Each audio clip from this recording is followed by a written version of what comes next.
Yeah, speaking about Kaje Double Killer, unaweza kumuita 45 the founder wa 45 namba, au pia unaweza kumuita CEO wa 45 namba, ambaye yeye ndo muasisi wa kikosi 45. Ukimsikiliza kwa haraka haraka katika ngoma zake unaweza kusema kama huyu jamaa ni muuni kweli kweli kutokana na nini ule ubishi, lakini kwamba kwa ukitumia fikra ya kinifu juu ya huyu msanii unaweza kuona kwamba ni mtu ambaye ni hustler. Speaking about hustler, inamaanisha kwamba ni mtu ambaye anayepambania ndoto zake kwa juhudi zake binafsi, ndio watu wanaita hustler.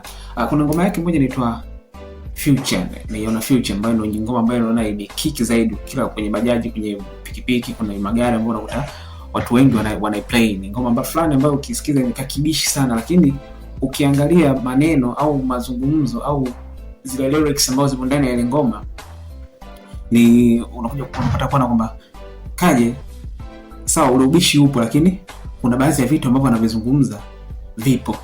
Mimi kwa nakwambia yeye anavyoiona future. Sambona watake 20 juu, wanataka tuwe chini yao.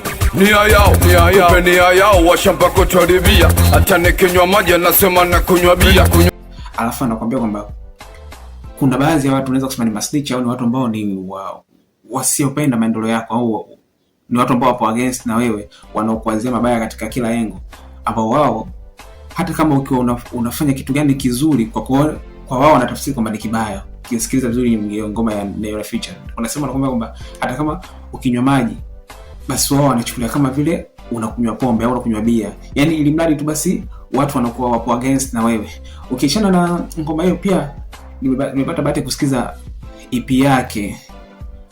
Ndani yake mle kuna ngoma ambazo ame-rap, kuna ngoma zingine zinaitwa siji inakuja, kuna ngoma nyingi tu ambazo zipo, lakini nilichokipenda zaidi kwa Kaje ni ile kubadilisha ladha. It means kwamba amefanya ngoma ya singeli. Tunajua Kaje ni msanii wa singeli, lakini ndani yake katika ile EP yake kuna ngoma ambayo amefanya ni hip hop. It means kwamba amepata ile ability ya kuweza kuchana katika beat za hip hop.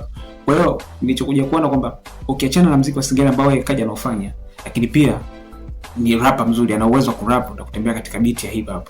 Kwa hiyo tunaita kwamba ni multiple talent, ni kama multiple talent, kwa sababu kumove au kushift kutoka katika engo moja kwenda kwenye engo nyingine inakuwa so rahisi, lakini kwamba unapokuwa na hiyo multiple talent basi unakuwa na ability ya kuweza kushift kutoka katika ile dhana ya msingi au katika kipaji chako cha msingi na kwenda katika kipaji kingine. Sawa, yuko katika tasnia ya muziki, yeye anafanya muziki wa singeli, lakini kumbe ana uwezo pia wa kushift kutoka kwenye muziki wa singeli kuja katika muziki wa hip hop. That's why umeona kwamba kuna ngoma Neo Future ambayo ile ni singeli, lakini pia ana ngoma ya hip hop ambayo Diamond tunaona kwamba ame-rap kwa kiasi kikubwa tu ambacho kimeweza kuwashtusha mpaka wasanii wengine. For example, msanii kama Stamina katika moja kati ya interview zake alishawahi kusema kwamba miongoni mwa wasanii wa singeli ambao yeye ana appreciate katika ile extent kubwa ni nani? Ni Kaje. Kwa sababu gani?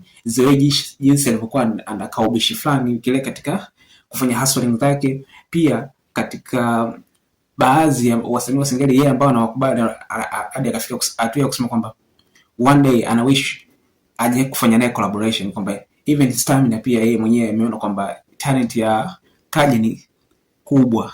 That's why akasema kwamba hata yeye ana appreciate, na msije mkashangaa one day ikatokea collaboration kati ya Stamina pamoja na nani na Kaje. So kwa hicho tu la kiburudani, Kaje ni mshereheshaji mzuri sana. It means kwamba hata kama akiwa anafanya show zake zinakuwa sio za kitoto, ni show ambayo inakuwa zimechangamka, yani ni zenye amshamsha ambazo zinakufanya mtu uweze kuwa na vibe ya kutosha. Huyo ni Kaje 45 ambaye ni muasisi wa 45 namba. Pia tunaona kwamba anafanya shughuli zake, ana t-shirt zake ambazo anatengeneza kwa logo yake 45. Ni kitu kizuri kwa kijana kama yeye. Huyu anakuwa ni Kaje. Ngoma yake ambayo tunayo review leo ni Neo Future. So ukipata time ya kutosha, jaribu kwenda kuisikiliza, utakuja kugundua nini ninachokuambia. Thanks.